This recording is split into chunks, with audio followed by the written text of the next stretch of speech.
शिल्पी जैन की उम्र 23 साल थी और शिल्पी पटना के एक बड़े बिजनेसमैन उज्जवल कुमार जैन की बेटी थी। और दोस्तों, एक दिन शिल्पी की मुलाकात गौतम से होती है और पहले ही मुलाकात में दोनों एक दूसरे के अच्छे दोस्त बन जाते हैं और देखते ही देखते इन दोनों की दोस्ती प्यार में बदल जाती है।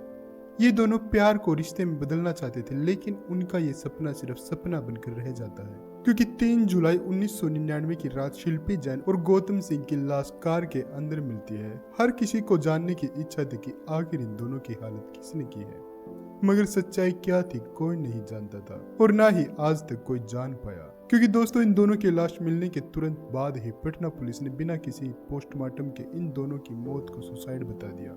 लेकिन ये सच नहीं था, क्योंकि पुलिस की थ्योरी से एक अलग ही चर्चा पटना की गलियों में गूंज रही थी।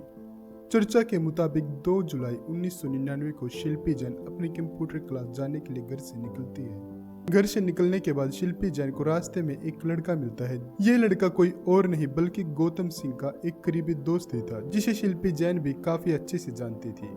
इसलिए शिल्पी उसकी कार में बैठ जाती है।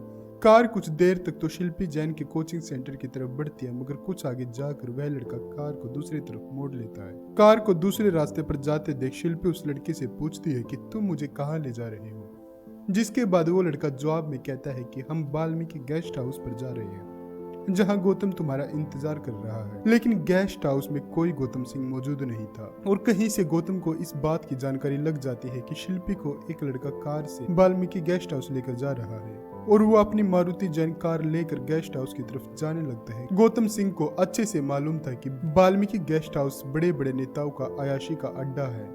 गेस्ट हाउस पहुंचकर गौतम देखता है कि शिल्पी एक कमरे में बंद है और उसके आसपास कई लोग मौजूद हैं जो उसके साथ जबरदस्ती करने की कोशिश कर रहे थे। गौतम ये सब रोकने की कोशिश करता है, मगर वहां मौजूद लोग गौतम सिंह की एक नहीं सुनते और उल्टा गौतम सिंह को पीटने लगते हैं। गौतम की पिटाई करने के बाद शिल्पी के साथ जबरदस्ती की जाती है, जिसके बाद वे शिल्पी तथा गौतम की गला दबाकर हत्या कर देते हैं और फिर इन दोनों की लाश को गौतम सिंह की गाड़ी में डाल देते हैं। देर शाम तक जब शिल्पी घर नहीं आती तो उसके परिवार वाले शिल्पी के दोस्त और रिश्तेदारों को फोन करके पूछते हैं, लेकिन कहीं से भी उसका कोई अता पता नहीं लगता और हार तक कर स्थानीय थाने में शिल्पी के गायब होने की रिपोर्ट भी दर्ज कराई जाती है। और कुछ ही समय बाद खबर आती है कि गौतम सिंह भी गायब है। खोजबीन में कई घंटे निकल जाते हैं। तभी अगले दिन खबर मिलती है कि एक सफेद रंग की मारुति कार में 2 लोगों की लाश मिली है और दोस्तों, ये किसी और की नहीं बल्कि शिल्पी और गौतम की लाश थी।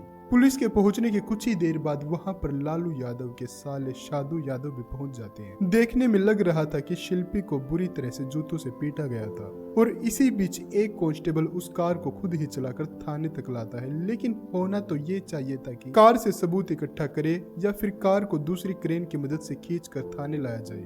कांस्टेबल के खुद गाड़ी चलाने की वजह से कार के स्टीयरिंग से अपराधी के फिंगरप्रिंट समेत कई अहम सबूत भी मिट जाते हैं। गौतम सिंह के परिवार वाले अभी लंदन में ही थे और पुलिस वाले उनकी इजाजत के बिना ही गौतम सिंह का अंतिम संस्कार कर देते हैं। पुलिस के ऐसे रवैये की वजह से लोगों का गुस्सा बढ़ने लगा था और विपक्षी पार्टी भी राबड़ी देवी सरकार पर निशाना लगाने लगती, क्योंकि केस का मास्टरमाइंड राबड़ी देवी के भाई साधु यादव को बताया जा रहा था, जिसके बाद सीबीआई जांच की मांग की जाती और दबाव के कारण केस सीबीआई को सौंप दिया जाता है। जांच के लिए शिल्पी जैन के वेजाइनल फ्लूइड को हैदराबाद के फोरेंसिक लैब में भेजा जाता है और दोस्तों, रिपोर्ट के मुताबिक शिल्पी जैन के साथ 1 से अधिक लोगों ने बलात्कार किया था, क्योंकि वेजाइनल फ्लूइड में 1 से अधिक लोगों के सीमेन मिले थे।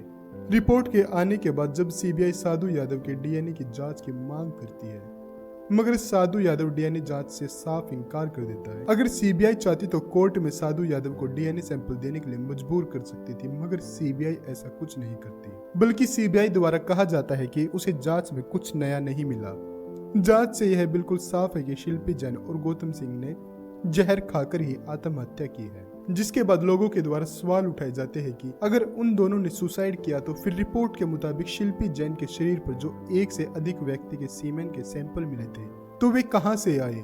सीबीआई की ओर से दलील दी जाती है कि असल में वे तो सीमेन नहीं बल्कि पसीना था और 2006 में एक बार फिर से शिल्पी जैन का भाई प्रशांत जैन इस मामले की जांच की मांग के लिए सुप्रीम कोर्ट जाने की तैयारी करता है। तभी अचानक से 6 जनवरी 2006 को उसका अपहरण कर लिया जाता है और अपहरण के 2 दिन बाद प्रशांत जैन को सही सलामत घर वापस छोड़ दिया जाता है, जिसके बाद उन्होंने दोबारा कभी भी इस केस की फिर से जांच की मांग नहीं की और आज तक शिल्पी जैन तथा गौतम सिंह की मृत्यु एक रहस्य बनकर रह गई। दोस्तों आपकी इसमें क्या राय है, कमेंट बॉक्स में जरूर बताइएगा।